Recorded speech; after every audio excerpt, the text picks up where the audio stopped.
ओम श्री गणेशाय नमः। ओम श्री सरस्वती नमः। ओम नमो भगवते वासुदेवाय। जो भी इस पवित्र श्रीमद् भागवत पुराण की कथा को देख रहा है, सुन रहा है, उसका जीवन भगवान श्री कृष्ण की कृपा से आनंद, भक्ति और शांति से भर जाए। उसके सभी कष्ट दूर हो, घर में सुख समृद्धि का वास हो और उसका हृदय सदा हरि भक्ति में रमा रहे। आप सौभाग्यशाली हैं कि आपने आज श्री कृष्ण की वाणी को अपने कानों से सुना।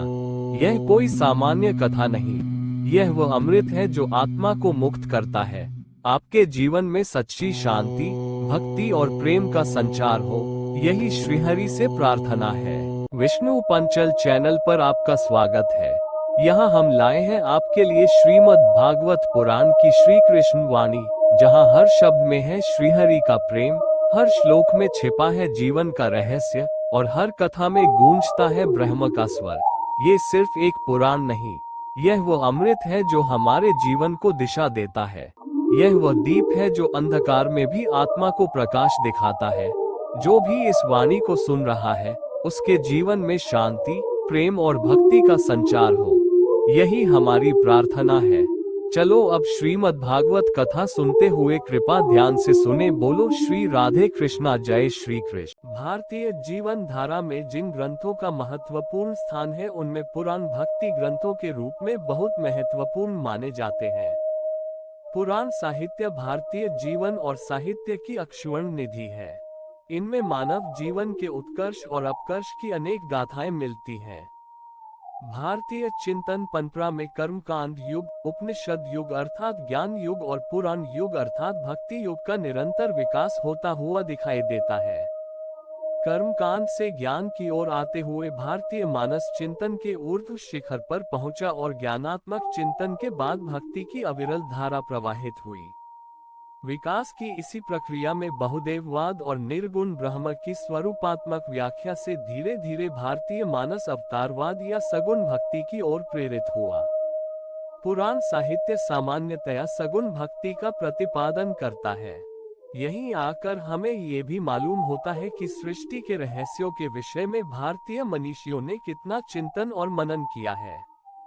पुराण साहित्य को केवल धार्मिक और पुरा कथा साहित्य कहकर छोड़ देना उस पूरी चिंतन धारा से अपने को अपरिचित रखना होगा, जिसे जाने बिना हम वास्तविक रूप में अपनी परंपरा को नहीं जान सकते।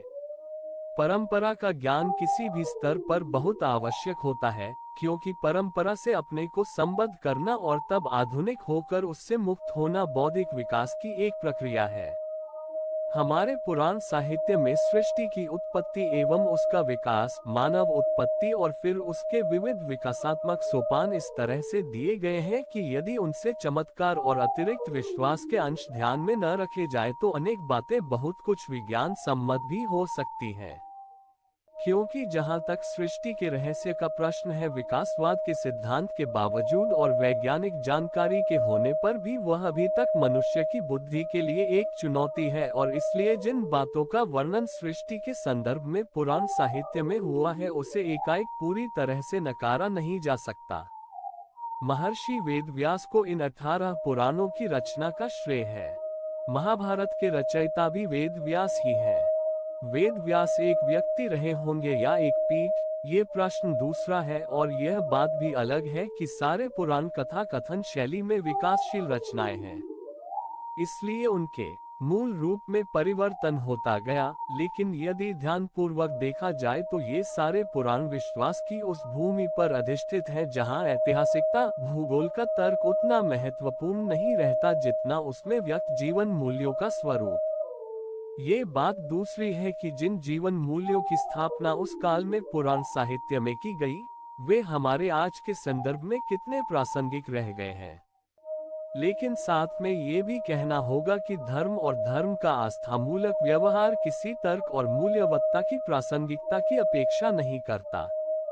उससे एक ऐसा आत्मविश्वास और आत्मलोक जन्म लेता है जिससे मानव का आंतरिक उत्कर्ष होता है, और हम कितनी भी भौतिक और वैज्ञानिक उन्नति कर ले, अंततः आस्था की तुलना में यह उन्नति अधिक देर नहीं ठहरती।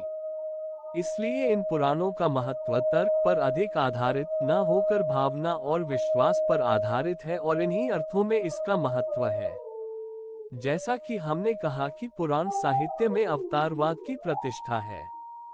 निर्गुण निराकार की सत्ता को मानते हुए सगुण साकार की उपासना का प्रतिपादन इन ग्रंथों का मूल विषय है। 18 पुराणों में अलग अलग देवी देवताओं को केंद्र में रखकर पाप और पुण्य, धर्म और अधर्म तथा कर्म और अकर्म की गाथाएं कही गई हैं। उन सब से एक ही निष्कर्ष निकलता है कि आखिर मनुष्य और इस सृष्टि का आधार सौंदर्य तथा इसकी मानवीय अर्थवत्ता में कहीं न कहीं सद्गुणों की प्रतिष्ठा होनी ही चाहिए। आधुनिक जीवन में भी संघर्ष की अनेक भावभूमियों पर आने के बाद भी विशिष्ट मानव मूल्य अपनी अर्थवत्ता नहीं खो सकते। त्याग, प्रेम, भक्ति, सेवा, सहनशीलता आदि ऐसे मानव गुण हैं जिनके अभाव में किसी भी बेहतर समाज की कल्पना नहीं की जा सकती। इसलिए भिन्न भिन्न पुराणों में देवताओं के विभिन्न स्वरूपों को लेकर मूल्य के स्तर पर एक विराट आयोजन मिलता है।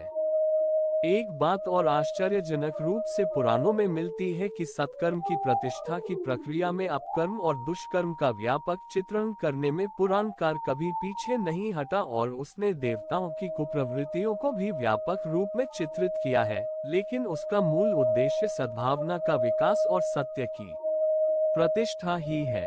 कलियुग का जैसा वर्णन पुराणों में मिलता है, आज हम लगभग वैसा ही समय देख रहे हैं।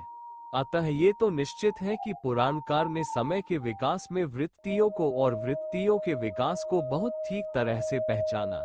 इस रूप में पुराणों का पठन और आधुनिक जीवन की सीमा में मूल्यों का स्थापन आज के मनुष्य को एक दिशा तो दे सकता है, क्योंकि आधुनिक जीवन में अंधविश्वास का विरोध करना तो तर्कपूर्ण है, लेकिन विश्वास का विरोध करना आत्महत्या के समान है। अगर आपको ये दिव्य श्रवण श्रीमद् भागवत पुराण की ये वाणी पसंद आए हो, तो कृपया इसे लाइक करें, अपने सज्जनों व भक्तों के साथ शेयर करें और हमारे चैनल को सब्सक्राइब करना न भूलें। आपका एक सब्सक्राइब हमारे इस आध्यात्मिक प्रयास को और अधिक लोगों तक पहुंचाने में मदद करेगा। जय श्री कृष्ण, जय श्री हरि।